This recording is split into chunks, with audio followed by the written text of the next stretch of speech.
Shout out mga ka-road trip. Ngayong araw mga sir ay gusto ko lang itong i-share sa inyo. Kung gusto nyo mag-DIY kung paano magkabit ng stud bolt ng ating sasakyan or bao-bao, anyways pare-parehas lang naman sila ng procedure. So panoorin nyo lang ito mga sir kung hindi pa kayo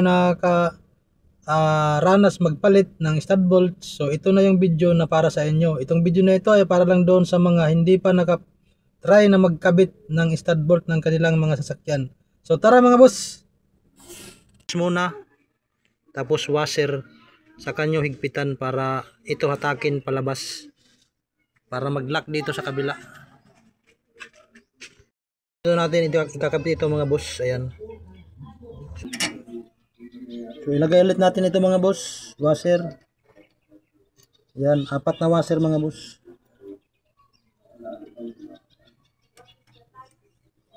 So ganun.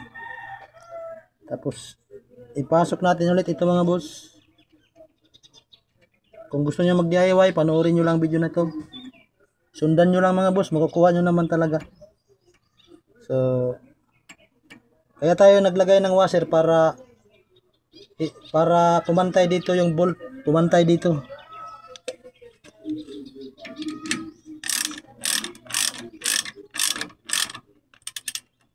Maganda kung mayroon tayong impact drill, pero simple DIY, wala talaga tayong mga tools.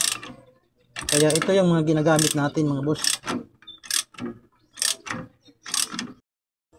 So ayan mga boss, ito yung ating gagamitin kasi wala naman tayong impact drill. So hihigpitan natin yan mga boss para hilahin papunta rito. So ngayon gumamit ako ng washer dyan. So ayan, kasi masyadong malapad yung isa na ginamit ko na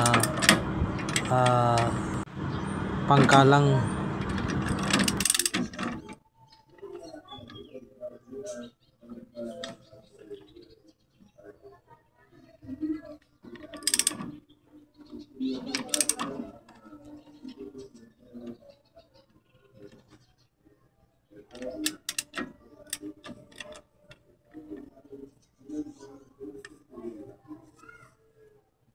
So medyo matigas lang siya mga boss, pero tsagaan lang talaga mga boss.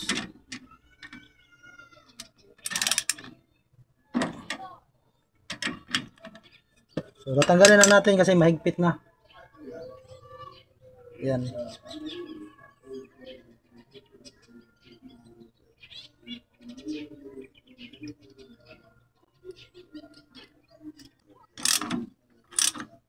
Ayan.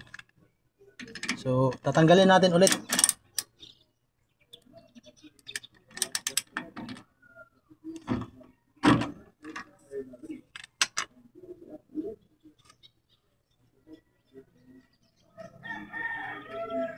So ayan, kung umabot kayo sa part na ito mga boss, ay paki-like, subscribe, and share na rin sa ating YouTube channel para naman makatulong sa iba. Maraming salamat sa panonood.